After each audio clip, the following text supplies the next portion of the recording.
नमस्कार, expert news देख रहे हैं आप और मैं हूं रणधीर कुमार। लोकसभा चुनाव अनाउंस होते ही देश भर में आदर्श आचार संहिता प्रभावी हो गया है। पूर्वी चंपारण जिले में भी आदर्श आचार संहिता लागू है। इस वक्त पूर्वी चंपारण जिलाधिकारी सौरभ जोरवाल हमारे साथ में है। सर, आदर्श आचार संहिता प्रभावी होते ही जिले में किस तरह के बदलाव किए गए हैं? देखिए, आदर्श आचार संहिता एक हमारा हम मान सकते हैं कोड है जिसको सभी को पालन करना है, जिसमें हम लोग भी पालन करेंगे, सरकारी कर्मी पालन करते हैं, हमारे सभी पॉलिटिकल पार्टी के लोग पालन करते हैं, आम नागरिक भी पालन करते हैं। इसमें जो हमारे पूर्व से जो कानून लागू हैं उन्हीं को हम लोग थोड़ा और अच्छे ढंग से लागू करते हैं। आदर्श आचार संहिता में जो भी नियम हम लोगों ने जारी किए हैं वो सभी किसी न किसी कानून से बैक करते हैं। जैसे कोई आईपीसी से बैक करता है, कोई सीआरपीसी से बैक करता है। हम लोगों ने इस संबंध में एक धारा 144 पूरे जिले में लगाई है जो आगामी 60 दिन के लिए लागू है। उसके अंदर अगर आप किसी प्रकार की सभा करते हैं या जुलूस निकालते हैं और पॉलिटिकल जुलूस है तो आपको एक बार परमिशन लेनी पड़ेगी, हमें बताना पड़ेगा ताकि हम लोग देख सकें कि वो आदर्श आचार संहिता को फॉलो करता है कि नहीं करता है। हम लोग वहाँ पे डेपुटेशन करेंगे, अपने पुलिस फोर्स को लगाएंगे ताकि उस पर निगरानी रखी जा सके।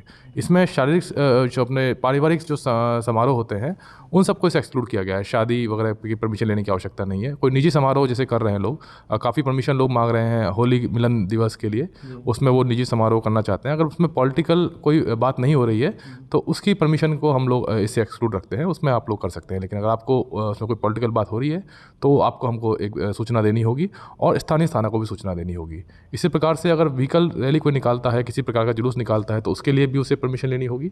उसके लिए हमारे यहाँ पे एक सिंगल विंडो सेंटर बनाया गया है। आपको बस केवल जिला में आना है और जिला में अपना आवेदन देना है। आवेदन के भी फॉर्मेट्स हैं, आप सिंपल फॉर्मेट में भी दे सकते हैं। हम लोग बाकी सभी डिपार्टमेंट से जो एनओसी चाहिए वो लेंगे और आपको 2 दिन के अंदर हम लोग परमिशन देंगे।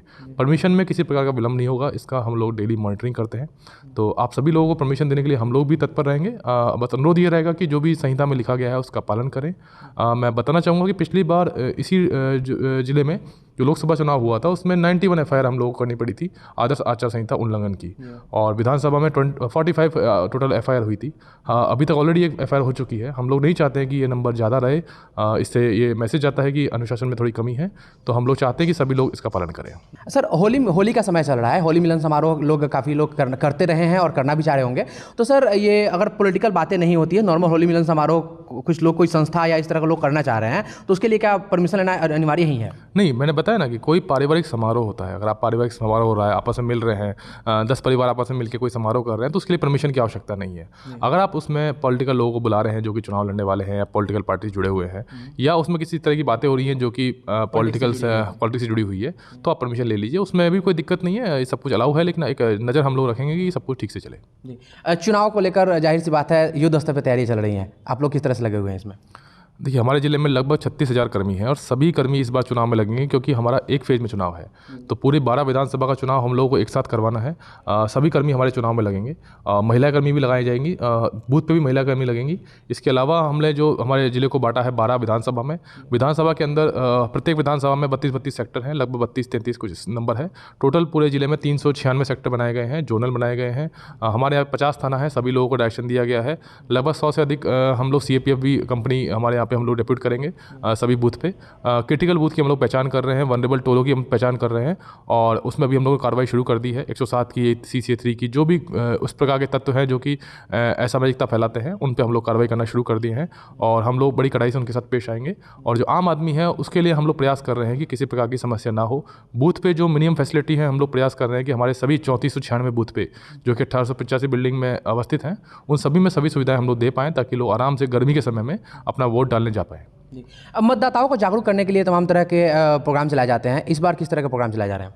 स्वीप एक्टिविटी हम लोग प्रारंभ कर रहे हैं। अभी कुछ एक्टिविटी हुई हैं। हमने कॉलेज में, हम लोग MS कॉलेज में हम लोग गए थे। इससे पहले मैथिली ठाकुर जी आई थी, उनके माध्यम से भी हम लोगों ने प्रयास किया था। और इसके अलावा सभी जिले के जितने कॉलेज हैं, जो नए मतदाता हैं और जो पुराने मतदाता भी हैं, उसमें हम लोग प्रयास करेंगे कि हम लोगों तक पहुँचें और उनसे अनुरोध करें कि आप लोग मत डालने आ गए हैं। खासकर जो हमारी जीविका दीदी हैं उनको भी हम प्रयास करेंगे कि उनके माध्यम से हम लोग टोले टोले में जाएँ और जो महिलाओं का जो प्रतिशत है उसको बढ़ाने का प्रयास करें। वोट देने जो लोग जाते हैं उनके लिए क्या प्रोटोकॉल है जब जाएंगे वोट देने? तो वोट देने के लिए आप जाते हैं तो 100 मीटर के अंदर आपको पता है कि उसमें 144 लागू रहती है, उसमें आप लोग गाड़ी लेकर नहीं जा सकते हैं। लाइन में लग सकते हैं, लाइन में लग के आपके लिए वहाँ पे व्यवस्था हम लोग करेंगे, शेड की व्यवस्था करेंगे। PWD वोटर के लिए खास व्यवस्था रहेगी, हर एक बिल्डिंग में एक व्हीलचेयर हम लोग उपलब्ध कराएंगे, तो वो व्हीलचेयर की व्यवस्था रहेगी। इसके अलावा जो 85+ वाले लोग हैं, जो PWD लोग हैं, उनको अगर अपने घर पर भी वोट डलवाना है तो वो पहले वो एक आवेदन देंगे हमारे यहाँ पे फॉर्म 12D में। उस आवेदन के आलोक में हम लोग एक टीम भेज के उनके घर पर भी वोट ले सकते हैं। जी सर, जो आज खासकर जो बुजुर्ग लोग हैं जिनको EVM पढ़ने में दिक्कत होती है, समझ में नहीं आता है, उन लोग को क्या किसी को साथ में लेकर जा सकते हैं? इसके लिए क्या किस तरह की कानून है? देखिए, इसमें ईवीएम के अंदर नाम भी होता है, फ़ोटो भी होती है और जो प्रतीक चिन्ह है वो भी होता है। तो उसके लिए पढ़े लिखे होने की आवश्यकता नहीं है, तो उसमें हम लोग प्रयास नहीं करते हैं। पर कोई आदमी जो देख नहीं पाता है, उसके लिए हम लोग कैंपेन इन अलाउ करते हैं। सर, रात्रि में आप और एसपी सर रात्रि में अक्सर गश्ती करते देखे जा रहे हैं। किन किन पहलुओं पे, किन किन बिंदुओं पे जांच हो रही है?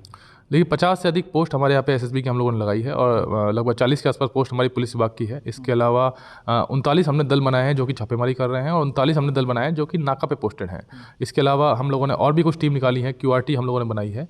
ये सभी लोग जितने भी हमारे मुख्य चौक चौराहे हैं, मुख्य रास्ते हैं, लगभग 50 से अधिक मार्ग हमारे नेपाल से आने के हैं, कच्चे पक्के रास्ते हैं, उन सभी पे ये लोग जाँच कर रहे हैं, गाड़ियों में क्या आ रहा है, कैसे आ रहा है, कोई उससे चुनाव प्रभावित होने की आशंका तो नहीं है। तो ये लगातार रात को गश्ती चल रही है। हम लोग भी प्रयास कर रहे हैं जाके सभी जगह जाके देखें कि हमारे जो दल हैं वो किस प्रकार से जांच कर रहे हैं, उनकी मॉनिटरिंग करें। सर, पूर्वी चंपारण जिले में 3 लोकसभा क्षेत्र पड़ता है, जिसमें 2 जो है वो बॉर्डर पे पड़ता है और इंटरनेशनल बॉर्डर होने के कारण एक अपने आप में एक चुनौती होता है। किस तरह से उसको लेकर तैयारियां हैं? देखिए, हमारे यहाँ पे 3 विधानसभा क्षेत्र है, ढाका, नरकटिया और रक्सौल, जो कि बॉर्डर पे पड़ता है। इसी में 60 से अधिक रास्ते हैं जो कि नेपाल से क्रॉस करते हैं और सभी ओपन रास्ते हैं, हमारे यहाँ खुली बॉर्डर है।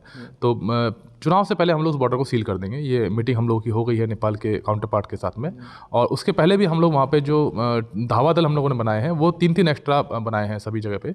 तीनों विधानसभा में हम लोगों ने एक्स्ट्रा धावा दल बनाए हैं, जैसे बाकी जगह में 36 हैं तो वहाँ पे 39 है। टोटल 39 हमारे यहाँ पे, 3 एक्स्ट्रा वहाँ पे हैं। तो इस तरह के धावा दल हम लोगों ने लगाए हैं और जांच वहाँ पे विशेष की जा रही है। वहाँ पे और भी हम लोग जो टीम है वो उसको संख्या वहाँ पे बढ़ाएंगे, CAPF का डेपुटेशन भी वहाँ पे ज़्यादा करेंगे। तो इस तरह से हम लोग प्रयास कर रहे हैं कि हमारे जो बॉर्डर एरिया है उसको हम लोग सुरक्षित रख सकें। जी, अंत में जो जिले भर के मतदाता हैं उनसे क्या अपील रहेगी आपकी? होली भी आने वाला है सर, इसको सभी से ये अनुरोध है कि हमारा चुनाव में भी समय है और गर्मी का समय होगा, लेकिन आप लोगों को अपना मत देने आगे आना है, मतदान करना है। और ये बहुत ही बड़ा पर्व है, पूरे देश का पर्व है, पूरा देश इसको एक साथ मना रहा है। आपसे भी अनुरोध है कि इसमें भाग लें और अपनी भागीदारी सुनिश्चित करें। बहुत बहुत धन्यवाद सर।